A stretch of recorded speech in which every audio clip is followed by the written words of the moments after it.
Today we are working on this 2010 Chevy HHR.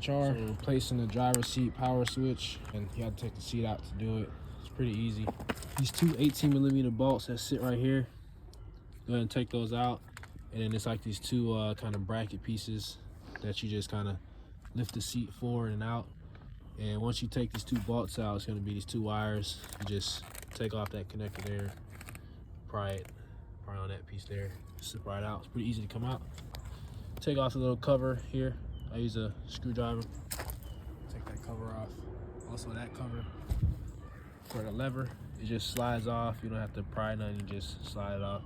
So we're gonna go ahead and remove this plastic so we can access the switch in the back. All right, so there's a screw here. There's a screw here. Another screw here. And the last screw we need to take out is gonna be right under this kind of carpet piece here. You see it right there. Go ahead and kind of peel that back and take that out. With all that loose, you can pretty much access all the connectors and connections and stuff. The switch, you can see. Just go ahead and take off that connector there. The piece to snap it off is like toward the panel, so just press it in and pull it out. All right, once you pretty much break your fingers to get that out, that piece comes out. It's just a couple tabs that you need to peel back and it'll come out.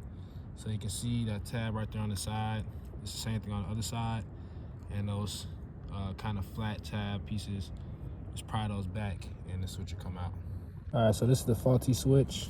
Comes right out of that slot back there. So you just want to grab your new switch, basically just put it in the same spot. I kind of had a hard time prying it out with keeping the plastic on, but I got it out.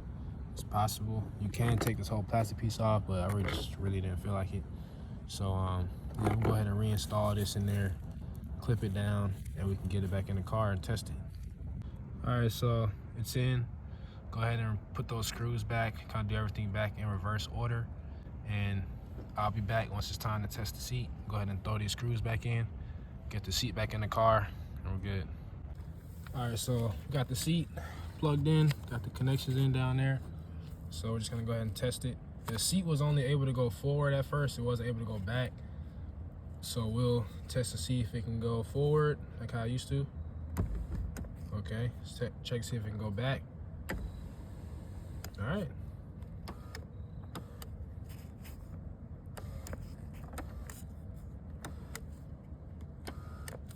All right.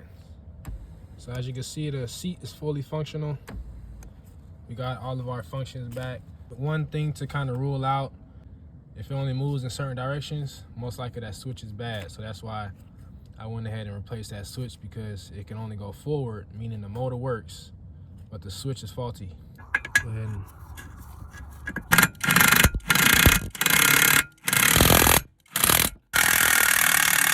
so that's it. That's how you replace the driver power seat switch on a 2010 Chevy HHR.